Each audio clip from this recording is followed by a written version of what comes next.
IPS మాజీ అధికారి, BRS party నాయకుడు ప్రవీణ్ కుమార్ పైన ఇక క్రిమినల్ కేసులు పెట్టే అవకాశం ఉందా అన్న దానిపైన చర్చ జరుగుతోంది. ఎందుకంటే సిట్‌కు సారథ్యం వహిస్తున్న సజ్జనార్కు ఆ అర్హత లేదని, ఆయనపై ఇదివరకే 7 క్రిమినల్ కేసులు ఉన్నాయని ప్రవీణ్ కుమార్ ఆరోపించిన సంగతి మనందరికీ తెలుసు. సో, ప్రవీణ్ కుమార్ చేసిన ఆరోపణలకు సిటీ పోలీస్ కమిషనర్ సజ్జనార్ తీవ్రంగా స్పందించారు. 2 రోజుల పాటు గడువునిచ్చారు. ఈ 2 రోజుల్లోగా తనపైన నమోదైన కేసులేమిటో, ఆ కేసుల ఎఫ్ఐఆర్ ఏమిటో, ఆ కేసుల జ్యూరిడిక్షన్ ఏమిటో, ఆ కేసుల ఛార్జ్‌షీట్ వివరాలేమిటో అన్ని వివరాలను ఆధారాలతో సహా సమర్పించాలని city police commissioner Sajjanar Praveen కుమార్కు నోటీసులు జారీ చేశారు. అయితే నోటీసులు ఇచ్చిన తర్వాత సజ్జనార్ ఇచ్చిన అంటే సిటీ పోలీస్ కమిషనర్ ఇచ్చిన 2 రోజుల గడువు ముగిసింది.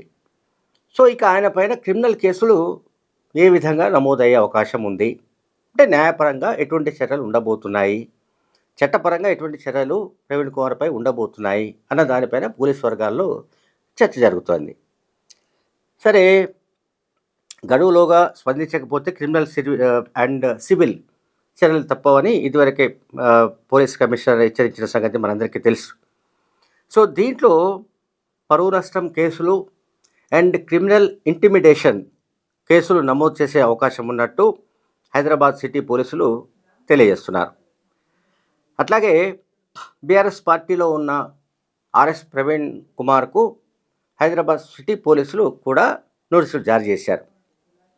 కేటీఆర్ సిట్ విచారణకు వెళుతున్న సందర్భంగా ఆ రోజు మీడియాతో మాట్లాడినప్పుడు సిట్ చీఫ్ సజ్జనార్ పైన 7 క్రిమినల్ కేసులు ఉన్నాయని ప్రవీణ్ కుమార్ ఆరోపణలు చేశారు. ఆ ఆరోపణలకు సంబంధించిన ఎటువంటి ఆధారాలు ఇప్పటిదాకా వెల్లడించలేదు. ఇప్పటికే గడువు ముగిసింది. సిట్ చీఫ్ ప్రతిష్టను దిగజార్చే విధంగా, అట్లాగే ప్రజలను తప్పుదో పట్టించే విధంగా వ్యాఖ్యలు చేసినట్లుగా పోలీసులు అభిప్రాయపడుతున్నారు. అలాగే విచారణలో ఉన్న కేసును, అంటే టెలిఫోన్ ట్యాపింగ్ కేసు, అది ఎంత నేరపూరితమైనదో మనందరికీ తెలుసు. సో, అటువంటి కేసు విచారణ సందర్భంగా సాక్షులను ప్రభావితం చేసే విధంగా, మొత్తం కేసును ప్రభావితం చేసే విధంగా ప్రవీణ్ కుమార్ వ్యాఖ్యలు ఉన్నట్లు తెలంగాణ పోలీసులు చెప్తున్నారు, సిటీ పోలీసులు చెప్తున్నారు. అట్లాగే అంటే ప్రవీణ్ కుమార్ ఆ తర్వాత మాట్లాడేది ఏంటంటే, దౌర్జన్యాలపై గొంతెత్తడం నా హక్కు, పోలీసులు ఇచ్చే హెచ్చరికలను నేను భయపడేది లేదు. టెలిఫోన్ ట్యాపింగ్ వ్యవహారంలో బీఆర్ఎస్ సీనియర్ నాయకులు కేటీఆర్, హరీష్ రావులను గంటల తరబడి దర్యాప్తు పేరిట వేధించడాన్ని నేను తప్పుపట్టాను. నాకు సిట్ నోటీసులు అందించడం ఆశ్చర్యకరంగా ఉంది అంటూ ఆయన మాట్లాడాడు. తెలంగాణ భవన్లో మీడియాతో మాట్లాడిన రోజే, అదే రోజు అర్ధరాత్రి 12 గంటలకు మా ఇంటికి వచ్చిన సిట్ పోలీసులు నోటీసులు ఇచ్చారు. 2 రోజులు ఆధారాలతో సహా రిప్లై ఇవ్వకపోతే క్రిమినల్ కేసులు చర్యలు ఉంటాయని కూడా వాళ్ళు హెచ్చరించారు అని ప్రవీణ్ కుమార్ తెలియజేశాడు. తర్వాత ప్రజా సమస్యలు, దౌర్జన్యాలపై గొంతెత్తడం నా హక్కు అని ఆయన పదే పదే తెలియజేశాడు ఒక నోట్లో.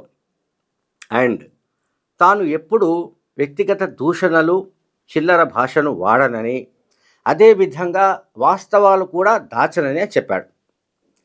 దౌర్జన్యాలకు వ్యతిరేకంగా పోరాటం కూడా ఆపనని ఆయన వెల్లడించారు. అంటే ఆయన చెప్తున్న దాని ప్రకారం ఏంటంటే, బీఆర్ఎస్ పార్టీ తరపున ఇప్పుడు ప్రభుత్వం నిర్వహిస్తున్న, అంటే ఈ కాంగ్రెస్ హయాంలో జరుగుతున్న దౌర్జన్యాలపైన ఆయన పోరాడుతున్నట్టు, ఆ పోరాటాన్ని ఆపబోనని కూడా ప్రవీణ్ కుమార్ స్పష్టం చేశాడు. తర్వాత ముఖ్యమంత్రి రేవంత్ రెడ్డి ఫోన్ ట్యాపింగ్ జరగడం మామూలే అని ఢిల్లీలో చెప్పినట్లుగా గతంలో వార్తలు వచ్చాయి. అటువంటప్పుడు సిట్ దర్యాప్తు ఎందుకు అని ప్రవీణ్ కుమార్ ప్రశ్నించారు. తర్వాత సిట్ చీఫ్ సజ్జనార్పై ఆంధ్రప్రదేశ్లో నమోదైన కేసుల మీద మరో సిట్ వేయాలని డిమాండ్ చేసినట్టుగా నోటీసులో ఉందని, ఇది వాస్తవ విరుద్ధమని ప్రవీణ్ కుమార్ అన్నాడు. నోటుకు ఓటు కేసులో లైవ్ కెమెరాలో నాడు అడ్డంగా దొరికిన అప్పటి టీడీపీ ఎమ్మెల్యే, ప్రస్తుత ముఖ్యమంత్రి రేవంత్ రెడ్డి, ఆంధ్రప్రదేశ్ నాయకుల ఫోన్లు తెలంగాణ ప్రభుత్వం, ఇంటెలిజెన్స్ అధికారులు ఫోన్లు ట్యాప్ చేసినట్టుగా 2015 జూన్లో ఆయన ఆరోపించారు. ఎవరు? రేవంత్ రెడ్డి ఆరోపించాడు. తర్వాత 2015 జూన్లోనే ఆంధ్రప్రదేశ్లో అనేక పోలీస్ స్టేషన్లలో తెలంగాణ టెలిఫోన్ ట్యాపింగ్ వ్యవహారం పైన కేసులు నమోదైనట్లు పత్రికల్లో వార్తలు వచ్చినట్టుగా కూడా ప్రవీణ్ కుమార్ ఈ పత్రికా ప్రకటనలో తెలియజేశాడు.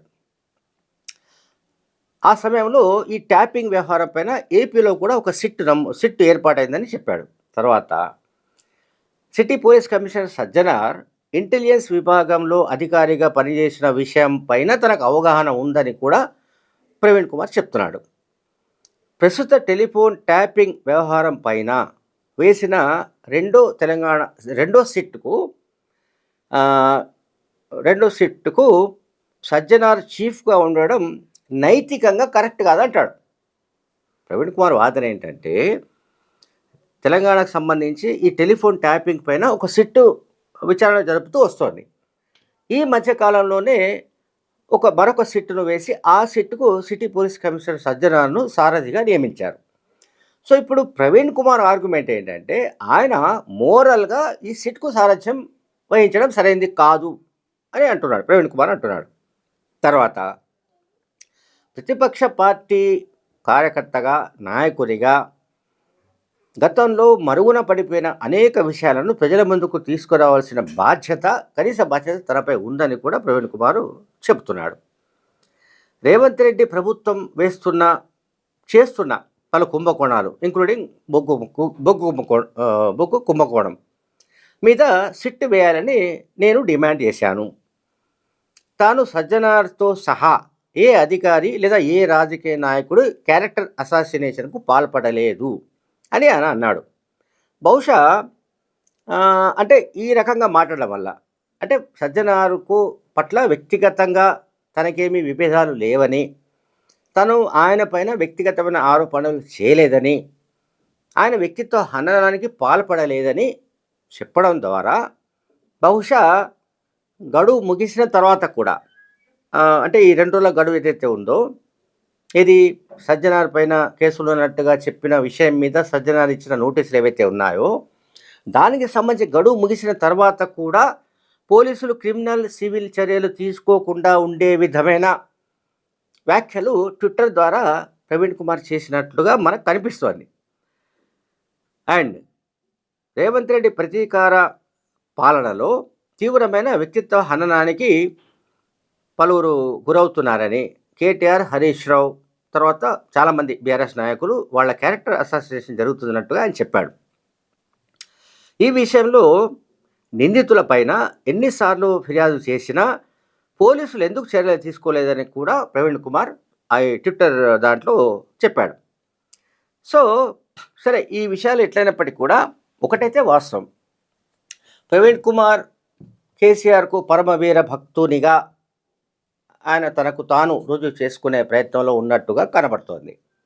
సో మాజీ ఐపీఎస్ అధికారికి, ఇప్పుడు ప్రస్తుతం డ్యూటీలో ఉన్న ఐపీఎస్ అధికారికి సజ్జనార్కు మధ్య ఇది ఒక రకమైన వారుగా కూడా మనకు కనిపిస్తుంది. సో దీంట్లో అంతిమంగా మరి ప్రవీణ్ కుమార్ 2 రోజులు గడిచినా ఆయన ఆధారాలు సమర్పించకపోయినా మరి పోలీసుల వైపు నుంచి, హైదరాబాద్ సిటీ పోలీసుల వైపు నుంచి, సిటీ పోలీస్ కమిషనర్ వైపు నుంచి ప్రవీణ్ కుమార్ పైన ఎటువంటి క్రిమినల్ ఇంటిమిడేషన్ కేసులు, సివిల్ కేసులు నమోదవుతాయి అన్న దానిపైన ఉత్కంఠ కొనసాగుతోంది. Thank you very much.